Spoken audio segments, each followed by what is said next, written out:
Buenos días amigos, buenos días amigas. ¿Qué tal están?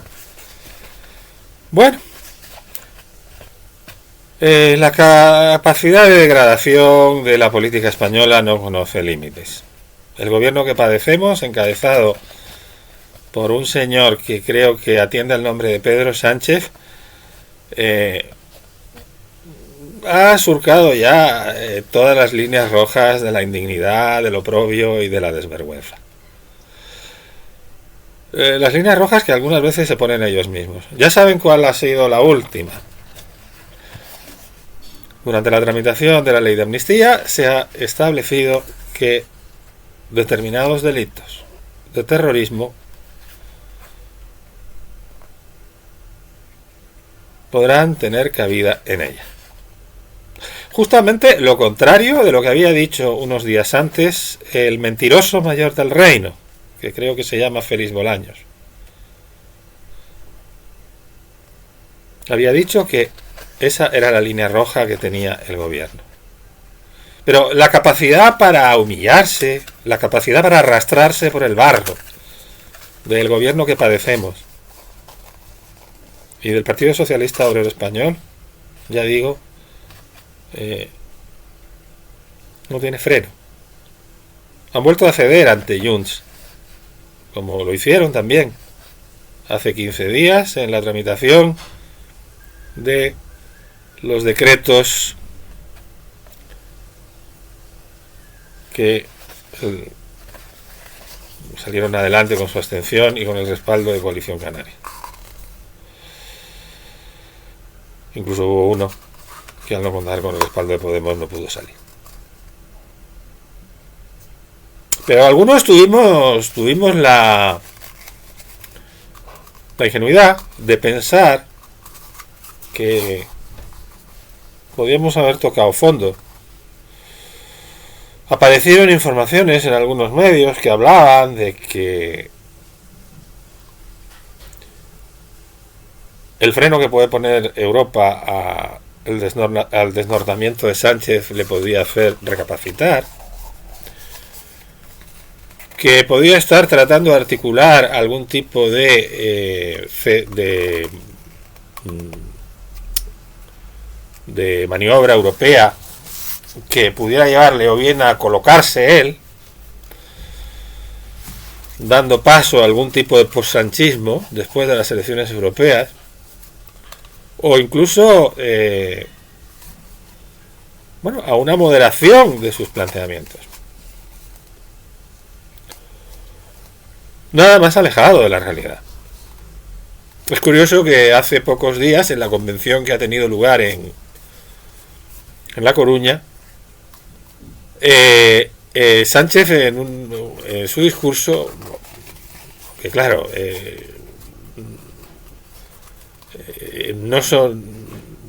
vivimos en un momento en el que la actualidad se atropella tanto la una a la otra que hay discursos que apenas o mensajes o que apenas se divulgan, y en todo caso quienes los divulgan, por supuesto, son en este caso los medios sanchistas, porque Sánchez ya tiene muy poquita credibilidad.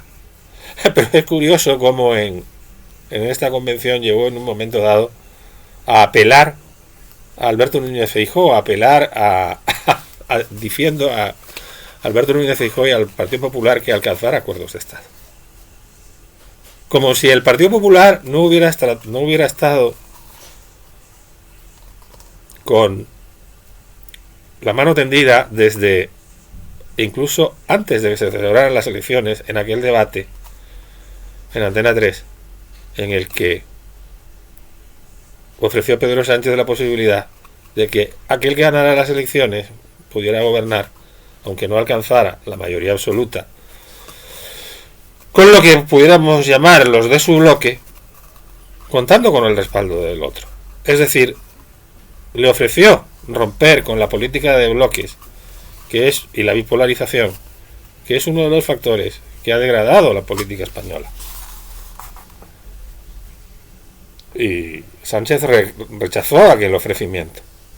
Lo mismo que lo rechazó cuando tuvo Feijóo el encargo del rey para intentar su investidura, y le ofreció incluso un documento que yo creo que debía haber sido incluso más divulgado por el propio Partido Popular, proponiéndole un gobierno de coalición durante 2 años.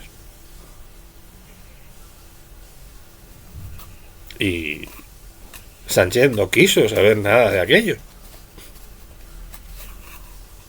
Incluso Feijóo, el día después de las elecciones, o poquito después, cuando se conocieron los resultados, y por los que Sánchez nunca felicitó a Feijóo, a pesar de haber sido el que obtuvo más escaños, como venía siendo tradición en España desde que se inició la democracia, pues por carta le pidió que se vieran. Y él lo primero que hizo fue marcharse a Marruecos y responderle displicentemente. Y todos recordamos lo que sucedió cuando Feijóo tuvo la posibilidad de la investidura y lo despreció, no contestándole desde la tribuna de oradores y enviando a un jabalí, Óscar Puente, a que le diera la réplica.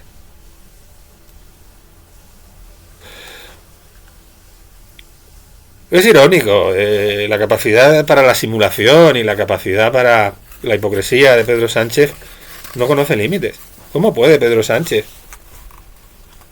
reclamar a el Partido Popular pactos de Estado cuando es él el que lleva desde el verano llevando a cabo todo tipo de actuaciones, empezando por la elección de sus socios y las transacciones y las humillaciones a las que está sometiendo a la democracia para erigirse en presidente del gobierno? Sánchez está sostenido por una serie de delincuentes que le han respaldado a cambio del blanqueamiento o exoneración de sus delitos. Y día a día vemos que esto sucede. Lo último, ya digo, ha sido la negociación de la ley de amnistía para que se hayan pactado unas enmiendas con Junts que permitirán que Carles Puigdemont pueda volver tranquilamente a España y ser amnistiado ante las dudas que existían por el hecho de que haya determinadas causas en los juzgados, fundamentalmente la de Tsunami Democrático y la del CDR, en las cuales se pudiera apreciar que hubiese delitos de terrorismo. Intentan ampararse en el hecho de que la anterior redacción de la ley hablaba de delitos que ya era un disparate, que si no había sentencia firme en delitos de terrorismo, intenta ampararse el gobierno para justificar lo que ha hecho, quiero decir. Si no había delitos con sentencia firme, si se estaban instruyendo causas pero no había sentencia firme, serían los únicos en los que se podría amnistiar y que esos se podían amnistiar, quiero decir, con independencia de la gravedad de los delitos, y que los que quedaban fuera fuera de la amnistía serían solo los que hubiese sentencia firme. Era ya en sí un disparate. Y encima pretenden decir que han arreglado la ley, pero no la han arreglado al modificar eso. ¿Cómo van a haberla arreglado? ¿Cómo van a haberla arreglado diciendo que los que quedarán fuera serán únicamente aquellos que de forma manifiesta y con intención directa hayan causado violaciones graves de los derechos humanos? Es decir, que yo sepa, el terrorismo se define como atentado contra los derechos humanos. Entonces, ¿qué es lo que pasa? Que puede haber violaciones graves y menos graves. Si las violaciones no son graves, se pueden amnistiar, aunque sean catalogadas como terrorismo. O si las violaciones no han tenido una intención directa y manifiesta. Es decir, que nosotros no queríamos, que lo hicimos sin querer.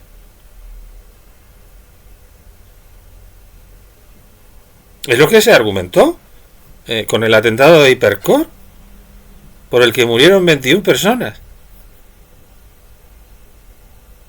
por parte de la defensa de ETA, que ellos habían hecho una llamada de teléfono y que querían que se desalojara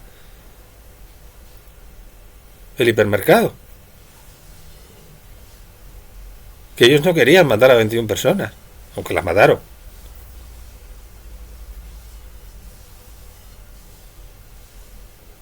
Entonces, si no hay intención clara y manifiesta, directa, de forma manifiesta y con intención directa, en esas violaciones de derechos humanos, que además tienen que ser graves. ¿Y cómo se define lo que es una violación grave y lo que no es una violación grave? ¿Pero qué grado de degradación es este? El terrorismo es uno. El terrorismo es terrorismo. Insisto. El botón es sacarino del ala oeste de la Moncloa, encumbrado ahora con su triministerio, el mentiroso mayor del reino, Félix Bolaños, había dicho solo 3 días antes que el terrorismo quedaría fuera de la amnistía. Pues no. Puede haber consideraciones y delitos que sean considerados terrorismo que no queden fuera. Pero quien manda en el gobierno actualmente, que no es Pedro Sánchez, aunque Pedro Sánchez ponga la cara, sino que es un prófugo de la justicia, el vampiro de Bruselas, Carles Puigdemont, lo que quiere es volver a España cuanto antes. ¿Cómo se puede llegar a tal grado de abyección? ¿Cómo se puede llegar a tal grado de indignidad? ¿Cómo puede uno arrastrarse de esta manera por el barro y tratar de arrastrar a la democracia? Algunos, insisto, teníamos la confianza en que se producirían movimientos también a partir de el discurso que realizó Felipe González durante la presentación durante un homenaje, que tuvo lugar en el Centro Cultural Caixa Forum a la memoria de Gregorio Peces Barba, en donde Felipe González estuvo muy contundente, pero pero ya lo había estado en otras ocasiones, aunque quizá no ante un auditorio tan selecto. En el auditorio incluso estaba Francina Forcadell, digo Armengol, es que siempre, no sé por qué, me confundo. Actual presidenta del Congreso de los Diputados estaba en el auditorio, estaban también jueces, fiscales.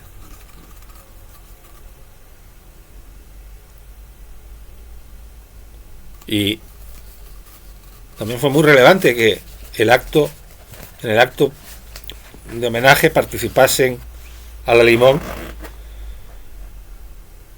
y respaldando, en definitiva, las tesis expuestas por González, alguien como Eduardo Madina, la otra generación del PSOE.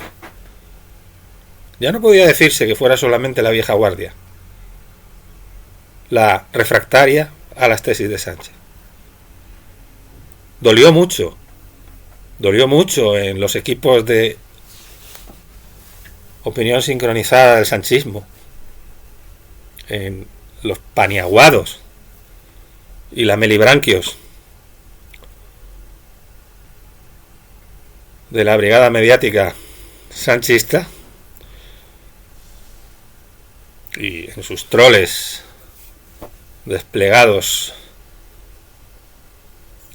a cara más o menos descubierta en las redes sociales, la presencia de Eduardo Madina fue lo que más les dolió. El candidato alternativo a Sánchez en las primeras primarias, las de la sucesión de Rubalcaba,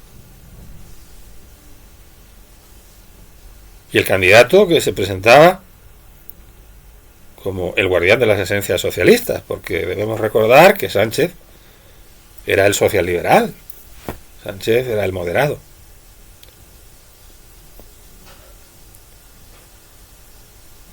Aunque a Sánchez siempre le ha dado todo lo mismo. Sánchez es tan sinvergüenza, es tan cara dura, que con tal de continuar en el poder hace lo que sea. Pues bien, ¿qué solución podemos tener? ¿Qué puede ocurrir a partir de ahora? ¿Seguirá bajándose los pantalones más y más Sánchez? Porque claro, el horizonte indica que se terminará aprobando la amnistía, por muchas pegas que pueda poner a ello el Senado. Parece ser que también en la reforma, aunque veremos también qué es lo que finalmente pasa, se está limitando la capacidad de que por medio de un recurso de inconstitucionalidad o una cuestión de inconstitucionalidad planteada por el Tribunal Supremo o lo que se llama una cuestión prejudicial ante la Unión Europea se pueda paralizar la amnistía. Veremos también al final qué es lo que ocurre. Ojalá que no tuviéramos que verlo porque la amnistía no se apruebe, pero veremos también qué capacidad tiene el Poder Judicial, ese Poder Judicial que se intenta deslegitimar por parte de los golpistas que atentaron contra el ordenamiento jurídico en el año 2017 y que son quienes sostienen a Sánchez. Sánchez es presidente del gobierno gracias a el respaldo de una serie de delincuentes que le han respaldado a cambio de que Sánchez blanquee sus delitos. Esa es la realidad. Porque esta ley de amnistía no es consecuencia de un acto magnánimo. Es consecuencia de un chantaje al que o de una transacción a la que Sánchez se ha sometido. Cuando había otras alternativas respecto de las que además es mentira lo de que la alternativa fuera un gobierno de PP y Vox. Había, y nunca lo diremos lo suficiente, la posibilidad de un pacto entre los dos grandes partidos. O también había la posibilidad de, en esas negociaciones con los partidos extraconstitucionales, decir hasta aquí hemos llegado y ir a otras elecciones. Y a lo mejor le hubiera ido muy bien a Sánchez si hubiera sabido decir hasta aquí hemos llegado. Sánchez está donde está porque él ha querido. Y algunos, insisto, teníamos la confianza y teníamos la de que en algún momento esto tocaría fondo y que podría haber un viraje de Sánchez. Cada vez tiene más, hay más voces, según indican diversas fuentes dentro del gobierno, que piensan que esto no puede tener tiene que tener algún límite. Pero claro, ¿qué va a ir ocurriendo? En el momento que se apruebe la amnistía, es verdad que entonces ya Puigdemont no tendrá ningún motivo para tratar de mantener algo a Sánchez en el gobierno. Porque hasta ahora le puede interesar no tensar mucho la cuerda, porque no va a encontrar nunca una oportunidad como esta. Pero una vez que Puigdemont haya vuelto a España, cosa que puede ocurrir a lo mejor, pues no sé, quizá si no son operativas estas posibilidades que estamos hablando de que la ley quede paralizada y la ley va a poder aguantar como mucho en el Senado 2 meses, y si luego después resulta que puede que se tiene que aplicar en otros 2 meses, bueno, pues habrá un horizonte que yo me imagino que a lo mejor ya en un momento dado pues tendrá que vuelva Puigdemont. Y entonces, cuando ya a Junts le da igual el hecho de que la legislatura termine y no y pueda tensar la cuerda todavía más, ¿qué es lo que va a hacer Sánchez? Seguirá cediendo, seguirá entregando la dignidad de España, terminará acordando, que es lo que se establece en el pacto escrito, que se llevó a cabo con Junts después de unas negociaciones que tuvieron lugar fuera de España con el prófugo, y en las que recordamos que estuvo el palanganero mayor del reino, Santos Cerdán, después de que la novia de Drácula, Yolanda Díaz, arrastrara por los suelos la dignidad del Estado al acudir allí a saludar y a besuquearse con el delincuente, con el vampiro. Bueno, en aquel pacto se hablaba de ese horizonte del referéndum. Aun cuando se establecía que cada uno tenía su opinión, se decía que había que llegar a un acuerdo porque había habido problemas que afectaban a la dignidad nacional de Cataluña, deslegitimando todo lo que había ocurrido hasta entonces, que era simplemente que había habido un estatuto de autonomía, una reforma de estatuto que no había por qué haberla llevado a cabo, que fue recurrida ante el Tribunal Constitucional, y de cuya reforma del estatuto, que el PP avisó de que iba a recurrir porque había una serie de aspectos que le parecían que eran inconstitucionales, pues se consideró que había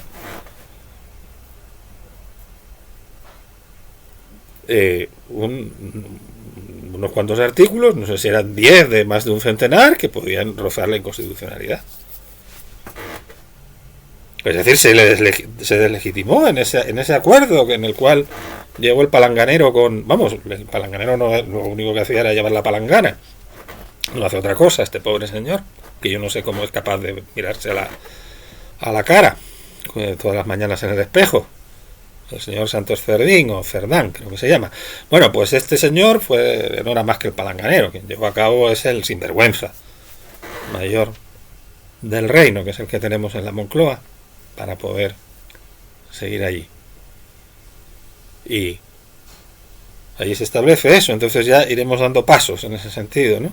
O iremos dando pasos también en que Cataluña pueda quedarse con el 100% de los impuestos que se recaudan en Cataluña. Eso sí, en nombre del progresismo. ¿Cuánto progreso? ¿Y cuánta solidaridad? En eso se está respaldando Sánchez. Aunque hable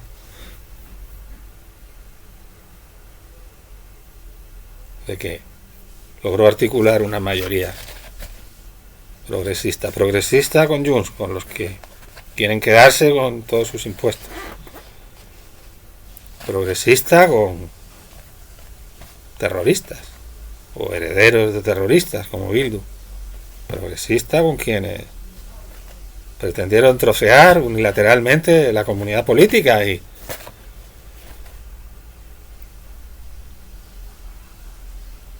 ahora pretenden que se les blanquee y que se deslegitime la separación de poderes. Sánchez es un personaje abyecto, absolutamente abyecto e indigno, por alta que lleve la cabeza en los mítines. Es un pobre hombre. La pena es que tengamos también que pensar en pobre España. Tengamos que clamar también pobre España. ¿Hasta dónde llegarás agotando nuestra paciencia, Sánchez? ¿Y qué podemos hacer? Bueno, hay unas elecciones en ciernes. Las gallegas han tratado de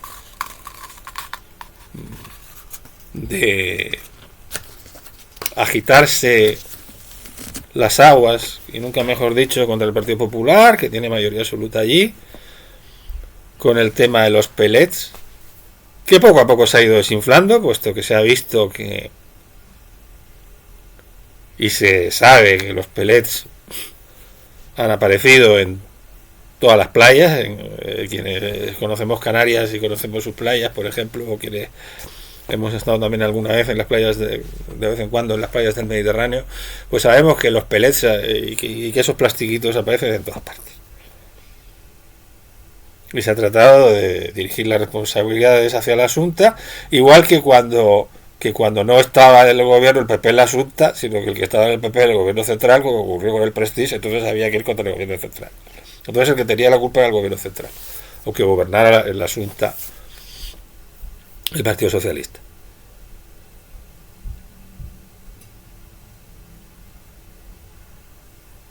Yo ya no, ahora es al revés. Pero eso se ha ido desinflando. Entonces ahora estamos en la Operación Cataluña para ver si eso le afecta a Rajoy, en resucitar también todo el tema de la Operación Cataluña, como, en fin, eso también resulta ayudado también por el separatismo catalán, en que y la delincuencia organizada para chantajear al Estado que hay en los partidos independentistas, y se pretende ese contraataque por medio del tema de esa operación o de esas cloacas que en un momento determinado ocasionaron que hubiera, pues en fin, algún tipo de espionaje hacia los líderes que estaban además preparando lo que estaban preparando, ¿no? Pero bueno, con eso ese contragolpe se prefiere. Pero bueno, ese contragolpe se está llevando a cabo.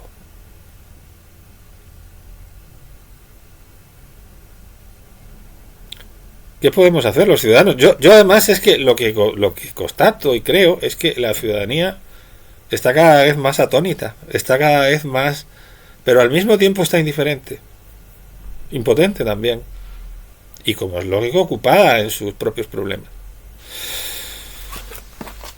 Y luego hay una parte de la ciudadanía a la que se le habla de que viene la ultraderecha, y o se tapa la nariz o se queda en casa, pero se abstiene de votar otra cosa, o bien se tapa la nariz votando a lo que hay.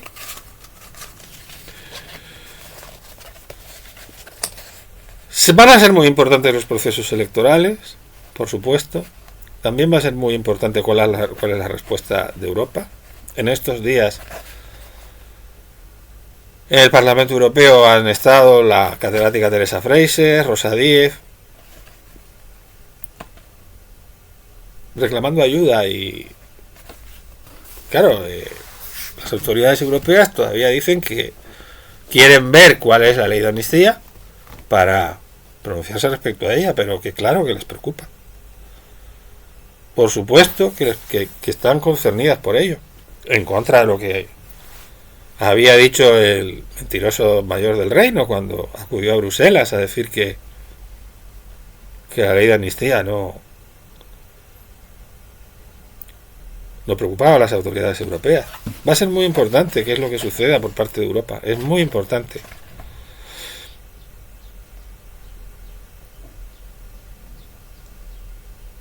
¿España es un problema? No. Pero Europa no tendría por qué ser un problema. El problema es la izquierda desnortada que padecemos. Saben que Ortega y Gasset decía: España es un problema, Europa es la solución. Nosotros creemos que Europa puede ser la solución, o puede ayudarnos a encontrar la solución. Pero España no es un problema. El problema es el desnortamiento de la izquierda, de cierta izquierda. La falta de independencia, de criterio. el aborregamiento del Partido Socialista Obrero Español. Ese es el gran problema. Y algunos, insisto, pensábamos que podía haber algún tipo de movimientos. Hoy lo último es que García Paje en Fitur pues ha estado hablando un rato, departiendo con López Miras, el presidente de Murcia, el PP, con Juanma Moreno, el andaluz, y ya parece ser que ha hecho unas declaraciones sobre financiación autonómica, pero ¿hasta dónde va a llegar García Paje? No ha estado en la convención de La Coruña porque le salió, o se buscó un viaje a China, se fue bastante lejos para no estar en la convención. Lambán, que también era crítico y que ya, bueno, en Aragón ya no tiene poder porque perdieron las elecciones y está enfermo, parece ser que tiene una enfermedad seria, no pudo ir tampoco a la convención, una convención en la que me parece que algunas de las personas que le eran afines y que todavía estaban en la ejecutiva del PSOE han salido de ella. Ha habido cambios en la ejecutiva del PSOE. No, es que tampoco importa mucho. Si han reforzado un poco más a Pilar Alegría, no han reforzado más. Si es que da igual. O sea, sabemos perfectamente que todo es a la mayor gloria y al mayor control absoluto de Sánchez, para evitar cualquier tipo de disidencia y para evitar que pueda haber ese partido que tiene una historia con sus luces y sus sombras en la historia de España, pero que actualmente es algo absolutamente abierto. Y no queda otra, la movilización que ya saben ustedes que creemos que debe haber algún tipo de movilización, pero no las movilizaciones frikis y absurdas que están teniendo lugar en la calle Ferraz, que lo que hacen es deslegitimar a la oposición, a la abyección y a la indignidad de Sánchez. Lo que hacen es son una caricatura son la caricatura que muchas veces el relato de la izquierda quiere hacer de la derecha o de cierta derecha, ¿no? Y claro, hay que poner pie en pared absolutamente contra eso. Lo mismo que aquí creemos que Vox es un lastre absoluto a la posibilidad de que Sánchez siga estando, salga a la posibilidad de que Sánchez salga de una vez de la Moncloa. Para eso Vox es un absoluto lastre. Y lo que debería hacer sus dirigentes, por supuesto, sería por un lado apartarse de todo tipo de expresiones friki y al mismo tiempo tratar de, si todavía tienen algún tipo de preocupación por la dignidad de España y por el futuro de España y porque las cosas cambien, lo que deberían hacer es sumar esfuerzos y al gran partido, al otro gran partido de centro derecha. Y luego hay otro sector de población muy importante, lo dijimos aquí en nuestro último vídeo, que es muy importante que haya movimientos que bien dentro del PSOE o bien desde fuera del PSOE, pero es importante que haya ese acicate, aunque sea para el interior del PSOE, y a eso es a lo que responde la aparición reciente del Partido de Izquierda Española, pueda seguramente movilizar a sectores de la opinión pública, sectores de gente que nunca van a votar a un partido popular, pero que no están en absoluto de acuerdo con el Partido Socialista, porque la gente no votó al Partido Socialista para esto. Y Sánchez es un impostor, porque Sánchez y el Partido Socialista en la actualidad agitan la bandera de la izquierda y tratan de obtener una coartada social, para sus desmanes. Y es muy importante que termine esa impostura. Y para eso es muy importante también que puedan surgir partidos que desde una posición de izquierdas o de centro izquierda o de izquierdas, ¿por qué no? Denuncien esa impostura.